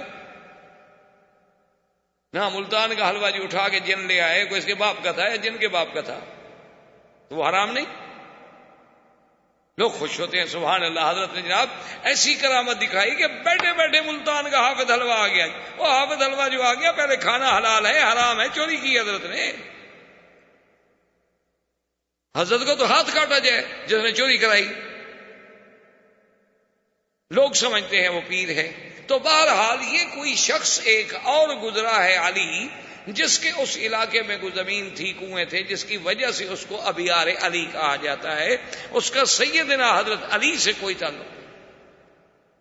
جیسے وادی فاطمہ، لوگ کہتے ہیں بی بی فاطمہ کو، اللہ کے بندے بی بی فاطمہ تو غریب تھی، وہ تو چکی پیستے پیستے ان کے تو ہاتھوں میں چھالے پڑ گئے، تو ان کی وادی فاطمہ کہاں سے آ گئی؟ یہ جموم کے قریب جو وادی فاطمہ ہے، لوگ کہتے ہیں بی بی فاطمہ کی وادی ہے، نعوذ باللہ۔ تو یہ سارے لوگوں نے خود گھڑے ہوئے ہیں قصے، جہاں جو نام فٹ آتا ہے نا جی، قوم بڑی استاد ہے، ایک منٹ میں لگا دیتی ہے کہ چلو بھئی اس کو بی بی فاطمہ کے ساتھ لگا دو، اس کو حضرت علی کے ساتھ لگا دو۔ تو حضور صلی اللہ علیہ وسلم جب وہاں تشریف لائے تو آپ نے وہاں سے جو حج کی نیت کی تو وہ حج قران تھا۔ حج قران کا معنی یہ ہوتا ہے کہ آدمی حج اور عمرہ دونوں کی نیت ملا کر کرے، اور مکے میں آ کر اسی احرام، عمرے کے بعد احرام نہیں کھولے گا، احرام میں رہے گا، اسی احرام کے ساتھ حج پہ جائے گا، حج کرنے کے بعد کنکریاں مار کے قربانی کر کے سر مڑا کے احرام کھولے گا تو قران ہوگا۔ تبتو کا معنی یہ ہوتا ہے کہ اشہر حج میں آ کر عمرہ کرے، عمرہ کرنے کے بعد احرام کھول دے، پھر 8 ذی الحجہ کو حج کا احرام باندھے، اس کو کہتے ہیں تبتو۔ اور حج افراد یہ ہوتا ہے کہ بھئی نیت ہی صرف حج کی کرے اور احرام ہی صرف حج کا باندھے، اس کے ساتھ عمرہ نہ ہو۔ تو حضور صلی اللہ علیہ وسلم قارن تھے، اسی لیے امام ابو حنیفہ رحمت اللہ علیہ کے نزدیک حج قران جو ہے وہ افضل۔ اس میں البتہ تھوڑا سا اختلاف ہے بعض ائمہ کا۔ بعض ائمہ یہ فرماتے ہیں کہ حج قران کے لیے یہ ضروری ہے کہ بکری ساتھ لائے، سائق الہدی ہونا ضروری ہے۔ اگر اس لیے کہ حضور نے فرمایا تھا کہ جو لوگ بکریاں لائے ہیں وہ تو قران کریں، جو نہیں لائے وہ تمتع کر لیں، تو اس حدیث کو سامنے رکھ کر وہ یہ استدلال کرتے ہیں کہ بھئی اگر تو آپ بکری ساتھ لائے ہیں پھر تو آپ قران کر سکتے ہیں، اگر آپ بکری ساتھ نہیں لائے ہیں تو پھر آپ تمتع کریں، آپ قران کر ہی نہیں سکتے۔ لیکن امام ابو حنیفہ رحمۃ اللہ علیہ فرماتے ہیں کہ اللہ کے بندو، بکری لانا سنت ہے یا ذبح کرنا سنت ہے؟ ایک آدمی بکری لے آئے لیکن ذبح نہ کرے، پھر ادا ہو جائے گی؟ نہیں، ایک آدمی بکری لے آیا لیکن اس نے ذبح نہیں کی، تو مقصد یہ ہے کہ اصل تو بکری ذبح کرنا ہوا نا، صرف ساتھ لانا تو نہ ہوا، اور اس دور میں تو ساتھ لانا ممکن تھا۔ اب ہم جب ہوائی جہاز پہ چڑھے تو ہمارے ساتھ کیسے جانور ساتھ آئے؟ اب تو ہمارے بس میں بھی نہیں ہے، ہم معذور ہیں، مجبور ہیں۔ اور حضور تو عمرے میں جب آئے تھے پھر بھی جانور ساتھ لے کے آئے تھے، اب جب آپ عمرے پر آئے تو پھر بھی آپ جانور ساتھ نہیں لاتے۔ حضور نے جب حدیبیہ میں صلح کی تھی تو آپ کو یاد ہے، آپ نے پڑھا تھا سیرت الرسول میں کہ جب وہ فیصلہ ہو گیا کفار کے ساتھ، حضور واپس جانے لگے تو آپ نے حکم دیا ابھی جانور ذبح کرو، تو حضور تو عمرے میں بھی جانور ساتھ لے آئے تھے۔ بہرحال جمیع ائمہ علی الحق والہدی ہیں، اللہ سب پر اپنی کروڑ رحمتیں نازل فرمائے۔ حضور صلی اللہ علیہ وسلم قارن تھے، اور جب مکے میں پہنچے تو حضرت علی رضی اللہ تعالیٰ عنہ یمن سے آئے۔ حضرت علی رضی اللہ تعالیٰ عنہ جب یمن سے پہنچے حضور کی خدمت میں، حضور نے فرمایا کہ علی تم نے کیا احرام باندھا بھائی، قران کا، تمتع کا یا افراد کا؟ تو حضرت علی نے کہا کہ یا رسول اللہ میں تو جانور بھی لایا ہوں، آپ کے لیے بھی لایا ہوں قربانی کے جانور، اور اپنے لیے بھی لایا ہوں۔ میں جب میقات پہ آیا، یمن کے رستے سے میقات پہ پہنچا تو میں نے کہا کہ یا اللہ چونکہ مجھے تو پتہ ہے نہیں کہ تیرے نبی کی کیا نیت ہے، تو جو تیرے نبی کی نیت وہی میری نیت، تو میں نے تو یہ ارادہ کر لیا تھا، میں نے خود تو کوئی فیصلہ نہیں کیا۔ تو آپ نے فرمایا کہ ٹھیک ہے، جب تم جانور بھی لائے ہو اور تمہاری نیت بھی وہی ہے جو میں نے کی ہے تو میں تو قارن ہوں، تو لہذا تم بھی قارن۔ اب اسی مسئلے پر تھوڑا سا آپ غور کر لیں کہ بڑا ہمارے نوجوان لوگوں کے ذہن میں ہوتا ہے نا، دیکھو جی ایک امام یہ کہتا ہے اور ایک امام یہ کہتا ہے، اور دیکھو جی لوگ کہتے ہیں حنفی، شافعی، مالکی، حنبلی، اور یہ بات ہے، کیسے ان لوگوں نے مسئلے بنا لیے ہیں۔ حالانکہ یاد رکھو کہ حضور نے تو حج ایک کیا، لیکن حج کی قسمیں 3 بن گئی۔ اور پھر امام ابو حنیفہ رحمۃ اللہ علیہ کے نزدیک حج قران افضل ہے، امام احمد بن حنبل رحمۃ اللہ علیہ کے نزدیک تمتع افضل ہے، امام شافعی رحمۃ اللہ علیہ کے نزدیک حج مفرد افضل ہے۔ اس لیے لوگ کہتے ہیں دیکھو جی حضور نے تو ایک حج کیا اور مولویوں نے حج کی قسمیں بھی بنا لی، اور وہ کہتا ہے وہ افضل ہے، وہ کہتا ہے وہ افضل ہے۔ حالانکہ اگر اللہ کے دین کے ساتھ تھوڑا سا تعلق ہو تو کوئی مشکل بات نہیں۔ امام ابو حنیفہ رحمۃ اللہ علیہ کیوں کہتے ہیں قران افضل ہے؟ وہ کہتے ہیں کہ حضور کا اپنا حج تو قران ہے نا، تو حضور جب افضل ہیں تو حضور کا ایک ہی حج ہے، اللہ ان سے افضل حج کروائیں گے، تو لازم بات ہے کہ قران افضل ہے۔ حضور نے فرمایا مکے میں آنے کے بعد صحابہ سے کہ بھئی جن لوگوں کے پاس قربانی کا جانور نہ ہو عمرہ کر کے احرام کھول دے۔ صحابہ نے آگے عرض کیا، انہوں نے کہا یا رسول اللہ آج 4 ذی الحج ہے اور 8 ذی الحج کو ہم نے مینا جانا ہے، یوم الترویہ ہے، اگر ہم احرام کھول دیں گے تو لازمی بات ہے کہ انسان کی توجہ پھر بیوی کی طرف ہوتی ہے، خواہشات کی طرف ہوتی ہے، تو یہ حضور نے فرمایا کیا کر رہے ہو؟ اگر مجھے پتا ہوتا تو میں بھی جانور ساتھ نہ لے آتا تو میں بھی تمتع کرتا، اور اگر اللہ نے مجھے پھر نصیب کیا تو میں بھی تمتع کروں گا۔ تو امام احمد بن حنبل فرماتے ہیں کہ جب حضور زبردستی تمتع کروا رہے اور حضور کی تمنا ہے کہ لولا سقت الہدیہ، اگر میں بھی جانور ساتھ نہ لاتا میں بھی تمتع کرتا تو تمتع افضل ہے۔ اب حج کی دوسری قسم بھی نکل گئی، اور امام احمد بن حنبل کے افضل کہنے کی دلیل بھی بن گئی کہ حضور جو فرما رہے ہیں۔ امام شافعی رحمۃ اللہ علیہ فرماتے ہیں کہ نہیں جناب اپنا مفرد افضل ہے۔ ان سے پوچھا کہ امام صاحب آپ مفرد، انہوں نے کہا اللہ نے حج فرض کیا ہے کہ عمرہ بھی فرض کیا ہے؟ انہوں نے کہا فرض کیا ہے کہ للہ علی الناس حج البیت من استطاع الیہ سبیلا، اللہ نے حج فرض کیا ہے، باقی عمرہ تو اس کے ساتھ لوازمات ہیں کہ موقع مل جائے تمتع کر لو، موقع مل جائے قران کر لو، موقع مل جائے صرف حج کر لو، لیکن اصل فرضیت تو حج کی ہے، لہذا افضل حج مفرد ہے۔ تو اب دیکھیں تمام ائمہ اپنی طرف سے کہہ رہے ہیں یا قرآن و حدیث کو سمجھ رہے ہیں؟ تو اس لیے ہمیشہ یاد رکھیں کہ جتنا ائمہ کرام ہیں ان کا فہم قرآن ہوتا ہے، فہم حدیث ہوتا ہے، یعنی حکم تو قرآن کا ہے، حکم تو حدیث رسول کا ہے، ان کی صرف تھنکنگ ہے، ان کی سوچ ہے، ان کی رائے ہے۔ جیسے آپ کے بڑے بڑے لائر ہیں، بڑے بڑے ججز ہیں، قانون پڑھتے ہیں، ہر کس کی رائے اوپینین ہے اپنی اپنی۔ تو اس میں کوئی جھگڑا نہیں ہوتا، کوئی خلاف نہیں ہوتا، کوئی اختلاف نہیں ہوتا، صرف تم کو دین میں اختلاف نظر آتا ہے، کیونکہ ادھر آنے کو جی نہیں چاہتا نا، تو اب جان کیسے چھڑائیں؟ وہ دیکھو جی ایک مولوی یہ کہتا ہے اور ایک مولوی وہ کہتا ہے۔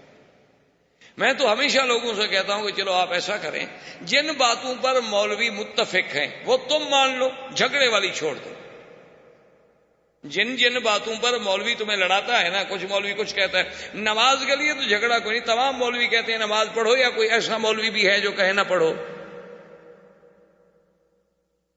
تو چلو بھائی یہ تو شروع کر دو نا، کم از کم اس پہ تو سارے مولوی متفق ہیں نا۔ رمضان کے روزے کے بارے میں کتنے مولوی ہیں جو تمہیں کہتے ہیں کہ نہ رکھو، یا 30 یا 29 نہ رکھو، بلکہ اس دفعہ 10 رکھ لو؟ کوئی ایک مولوی دکھاؤ جس نے اختلاف کیا ہو۔ اچھا اگر تم صاحب دولت ہو تو حج کے بارے میں ایک مولوی دکھاؤ جو کہے جی حج نہ کرو۔ اچھا ایک مولوی مجھے دکھاؤ، چاہے وہ خود داڑھی منڈاتا ہو لیکن کسی کو کہے کہ داڑھی منڈاؤ۔ ایک مولوی پیدا کر دو کسی پارٹی کا، بریلوی ہو، دیوبندی ہو، بس ٹھیک ہے میں تمہارے ساتھ ہوں، میں اس کی بات میں مان لوں گا، میں نرم آدمی ہوں، میں جھگڑا نہیں کروں گا۔ تو جن مسئلوں پر مولویوں میں اختلاف نہیں ہے، سارے مولوی ایک ہی بات کہہ رہے ہیں، اس پر تو تم چلنا شروع کر دو، اور جن پر اختلاف ہے ان کو رہنے دو، وہ بعد میں حل کر لیں گے۔ جیسے وہ شیعہ کہتے ہیں نا جی کہ ہمارا قرآن جو ہے غار میں ہے اور 70 گز لمبا ہے، انہوں نے کہا اللہ کے بندے ہم سے یہ آدھے گز والا نہیں پڑھا جاتا، تم 70 گز والا چھپا کے بیٹھے ہوئے ہو، وہ اگر آ گیا تو پتہ نہیں اس پہ کون عمل کرے گا۔ تو ہم نے کہا شیعہ سے بھی آپ کا ہمارا جھگڑا ختم، ہم آپ کو اسٹامپ پہ کورٹ میں جا کے لکھ دیتے ہیں کہ جب تمہارا قرآن آئے گا ہم اس پر عمل کریں گے، اور جب تک وہ نہیں آتا تم ہمارے قرآن پر عمل کر لو۔ تو وہ اس پر بھی نہیں آتے، اب اس کا کیا کیا جائے؟ چونکہ وہ قرآن ہو تو آئے نا، وہ تو ہے نہیں، اس نے تو آنا نہیں، کیسے لکھ دیں؟ آدمی تو سمجھدار ہے نا۔ تو بہرحال میرے کہنے کا مقصد یہ ہے کہ یہ کوئی بات بھی امام یا علماء خود نہیں بناتے، الا وہ جو بالکل پٹڑی سے ہٹے ہوئے ہیں، وہ پھر علماء بھی نہیں، وہ تو باطل ہیں، اہل باطل ہیں، فرقہ ضالہ ہیں، ان کو تو عالم کہنے کا حق ہی نہیں۔ عالم تو وہ ہوگا جو نبی کا وارث ہوگا، العلماء ورثۃ الانبیاء۔ جو انگریز کا وارث ہو وہ کیسے عالم ہو سکتا ہے بھائی؟ وہ تو ظالم ہو سکتا ہے۔ اس لیے حضور صلی اللہ علیہ وسلم حج پہ تشریف لے آئے، اور یوم الترویہ کہتے ہیں 8 تاریخ کو۔ ترویہ کیوں کہتے ہیں؟ چونکہ مینا میں پانی نہیں تھا، تو اس وقت لوگ اپنے اونٹوں کو پانی پلا لیتے تھے اور برتن بھر لیتے تھے اور مشکیزیں بھر لیتے تھے، بھی مینا میں جو رہنا ہے 2-3 دن، پانی کا کیا کریں گے؟ تو اس لیے اس کا نام بن گیا یوم الترویہ۔ حضور صلی اللہ علیہ وسلم مینا تشریف لے گئے، اور 9 تاریخ کو حضور صلی اللہ علیہ وسلم مینا سے روانہ ہوئے۔ تو اب سارے مکے والے بھی، صحابہ بھی حیران تھے، پریشان تھے کہ دیکھیں اب کیا ہوتا ہے، چونکہ قریش مکہ جو تھے وہ مزدلفہ میں ٹھہر جاتے تھے، وہ عرفات نہیں جاتے تھے۔ کیوں؟ انہوں نے اپنا ایک مسئلہ خود نکال لیا، انہوں نے کہا کہ نحن اہل الحرم، انہوں نے کہا بھی ہم تو حرم کے مجاور ہیں، حرم کے لوگ ہیں، ہم مزدلفہ سے آگے جائیں گے تو تو حرم سے نکل گئے نا، ہم عرفات تو حرم سے باہر ہے نا، لہذا ہم حج کریں گے اور کریں گے حرم کے اندر، بس ہم تو آگے جاتے نہیں۔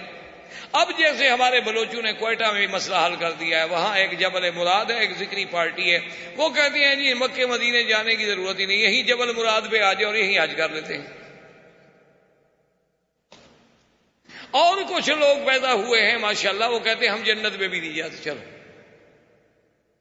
وہ کہتے ہیں جی ہم جنت میں بھی نہیں، اللہ کے بندے جنت میں کیوں نہیں جاتے؟ وہ کہتے ہیں ہمیں کافی ہیں بغداد کی گلیاں، ہمیں جنت جانے کی ضرورت ہی نہیں، ہمیں تو بغداد میں جانا چاہیے۔ میں نے کہا ایسا ذرا دیر کرو، صدام کے بعد جانا، ایسا نہ ہو کہ جنت تو ملے سو ملے، وہ جہاں پہنچائے گا نا تمہیں، وہ نہ جہنم ہوگی نہ برزخ میں لٹکتے رہو گے۔ اللہ کے بندے کی عقل کی بات ہے، جو دماغ میں آ جائے کہہ دیا۔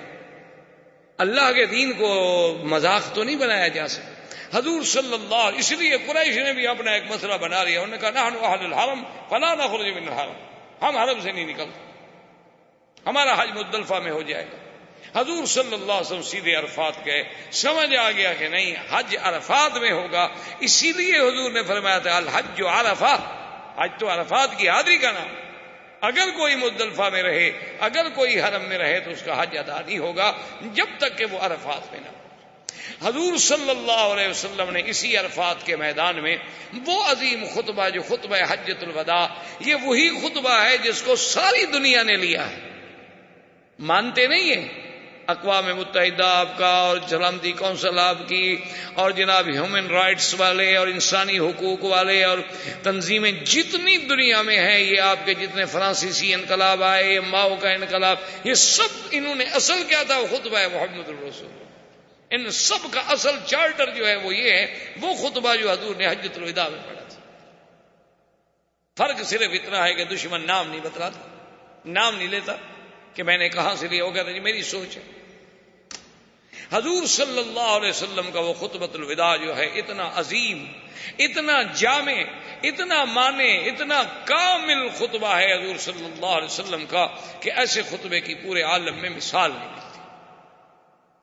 جہاں جہاں حضور صلی اللہ علیہ وسلم نے خطبے میں بڑی باتیں فرمائی، وہاں عظمت خون مسلم.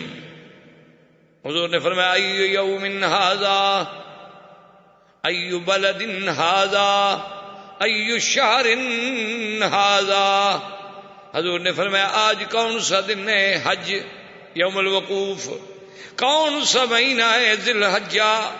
کون سا شہر ہے؟ مسجد الحرام، مکہ المکرمہ. آپ نے فرمایا مسلمانوں سن لو، ان دماءکم و اموالکم، مسلمانوں کا خون، مسلمانوں کا مال، مسلمانوں کی عزت اسی طرح حرام ہے جیسے آج کے دن کی حرمت بلد الحرام کی حرمت اور شہر اللہ الحرام کی حرمت ہے. جیسے یہ تین حرمتیں کبھی نہیں توڑی جا سکتی، مسلمان کی جان و مال کی بے آبروئی کبھی نہیں کی جا سکتی. حرمت عظمت اسلام اور عظمت خون مسلم. اور آج ہماری بدقسمتی ہے، کافروں کا کتا مر جائے تو پوچھنے والے ہیں، اور مسلمانوں کے خونوں کی ندیاں بہہ جائیں تو کوئی رونے والا بھی نہیں. فما بکت علیہم السماء والارض. آج ہماری وہ حالت ہو گئی ہے کہ ہم پر نہ آسمان روتا ہے نہ زمین روتی ہے. ہر جگہ رسوائی، ہر جگہ ذلت، ہر جگہ خواری، ہر جگہ مسلمانوں کی بربادی. کہیں عورتوں کے جلوس ہیں، کہیں مسلمانوں کو قتل کیا جاتا ہے، کہیں مسلمانوں کی عورتوں کے ساتھ اجتماعی آبرو ریزی کی جاتی ہے. لیکن کافروں کا اگر کوئی جہاز بھی گر جائے، الزام بھی لگ جائے تو ملکوں پہ پابندیاں لگ جاتی ہیں. مسلمانوں کے لیے رونے والا بھی کوئی نہیں. کوسوفو میں دیکھ لیں کیا ہے، یعنی جو مدد کرنے آئے انہوں نے بھی مسلمانوں کو مارا. مقصد یہ تھا کہ نسل مسلم کو ختم کر دو، امداد مقصد نہیں تھا. اس کی وجہ کیا ہے؟ وجہ بڑی آسان سی ہے جو علامہ نے کہی، وہ معزز سے زمانے میں مسلمان ہو کر اور ہم خوار ہیں آج تارے کے قرآن ہو کر. ہم نے اللہ کے قرآن کو چھوڑا، اللہ نے ہمیں چھوڑ دیا. سیدھی سی بات. نام کے مسلمان ہیں، پٹواری نے لکھا ہے مسلم، کھاتا مسلم، پاسپورٹ میں لکھا ہوا ہے یہ کون ہے جی مسلم، باقی اس کو پتہ شتا کوئی نہیں کہ اسلام کیا ہے، صرف نام ہے. کوئی بڑے سے بڑا مسلمان ہے، نماز پڑھ لیتا ہے ماشاءاللہ، سمجھتا ہے کہ میں تو بالکل اب ولی اللہ ہو گیا نا، مکہ شریف میں آ گیا ہوں، نماز بھی پڑھتا ہوں. وہ تو یہ سمجھتا ہے نا کہ میرا تو اب آسمان پر پہنچنے کے درمیان 1-2 میٹر کا فاصلہ رہ گیا ہے. باقی وہ یہ نہیں سمجھتا خدا کے بندے مکے میں رہنا کوئی بڑی بات نہیں. ابو جہل تو سارے پیدا ہی مکے میں ہوا، رہا بھی مکے میں. اسی لیے بزرگوں نے لکھا ہے کہ خرے عیسیٰ اگر موقع رود ہنوز خر باشد. عیسیٰ علیہ السلام کے گدھے کو جو لے جاؤ مکہ شریف میں 200 سال باندھ کے کھڑا کر دو تو گدھا گدھا ہی رہے گا، بندہ تھوڑا بن جائے گا. اصل بات جو ہے کہ دیکھیں حضور کتنی عزت کے فرمایا، جیسے بلد الحرام، شہر اللہ الحرام، مسجد الحرام، یوم الحرام، اس کی حرمت ہے. اسی طرح ان دماءکم و اموالکم حرام. اور اس کے بعد حضور پاک صلی اللہ علیہ وسلم نے فرمایا لا فضل لعربی علی عجمی. خبردار کسی عربی کو اجمی پہ فضیلت نہیں، ولا لاحمر علی اسود، کسی گورے کو کالے پہ فضیلت نہیں. یہ سارے جو عنصریت کی جنگیں ہیں، قومیت کی جنگیں ہیں کہ نحن الفرائنہ و نحن فلاں و نحن فلاں، اسلام نے تو ختم کی. یہ بت ہیں، بت سب سے بڑے بت ہیں یہ. قومیت، لسانیت، وطنیت، صوبائیت، ان سب کو جب تک نہیں توڑو گے اسلام نہیں آئے گا۔ حضور صلی اللہ علیہ وسلم نے اعلان کر دیا کہ خبردار کسی گورے کو کالے پہ، عربی کو اجمی، الا بالتقوی، اصل فضیلت تقوی کے ساتھ ہے۔ جو جتنا بڑا متقی ہوگا اتنا اللہ کے ہاں اس کی شان ہوگی۔ اور حضور نے فرمایا کہ یا ایھا الناس، لوگوں سن لو، آج کے بعد ربا حرام، سود حرام۔ اور فرمایا اول ربا العباس موضوع تحت قدمی ھذا، فرمایا یاد رکھو کہ آج میں سود کو اپنے پاؤں کے نیچے کچل رہا ہوں، اور سب سے پہلے میرے چاچا عباس کا جو سود ہے، میں اعلان کرتا ہوں کہ کوئی بندہ سود نہ دے، اصل قرض واپس کرے۔ اپنے چچا کا سود سب سے پہلے ختم کیا۔ اور حضور نے فرمایا کہ یاد رکھو جو جاہلیت میں دشمنی تھی کہ ایک بندہ مارا ہم 2 ماریں گے، وہ 2 ماریں گے ہم 4 ماریں گے، آپ نے فرمایا ختم، آج کے بعد کوئی جاہلیت کے خون کا بدلہ نہیں ہوگا۔ وَأَوَّلُ مَا أَذَوْا عامر بن ربیعہ بن عبد المطلب، عامر جو عبد المطلب کی اولاد میں ہیں، ان کے خون کا بدلہ میں معاف کرتا ہوں، کوئی بدلہ نہیں لیا جائے گا، بس ختم، جاہلیت کی جنگیں ختم۔ اور حضور نے فرمایا یاد رکھو کہ قتل عمد اگر کوئی کرے گا تو قصاص، اور شبہ عمد کرے گا یا خطا کرے گا تو دیت۔ شبہ عمد کا کیا معنی ہوتا ہے کہ ایک آدمی لکڑی ماری، بندہ مر گیا، ہن ماری تو ہے نا اس نے، ویسے لکڑی کے ساتھ عام طور پہ بندے مرتے نہیں ہیں، تو اس کو کہا جاتا ہے شبہ عمد۔ اس کی دیت کتنی ہوگی؟ فرمایا 100 اونٹ، اس کی دیت جو ہے ادا کی جائے گی۔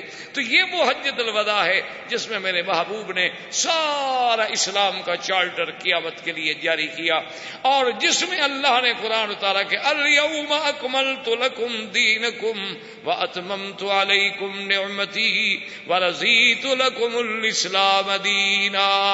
والسلام، زندگی باقی تو بات باقی انشاءاللہ، وما علینا الا البلاغ۔ احباب کرام، اس کے بعد اب آپ اس مبارک سلسلے کی CD نمبر 30 سماعت فرمائیں۔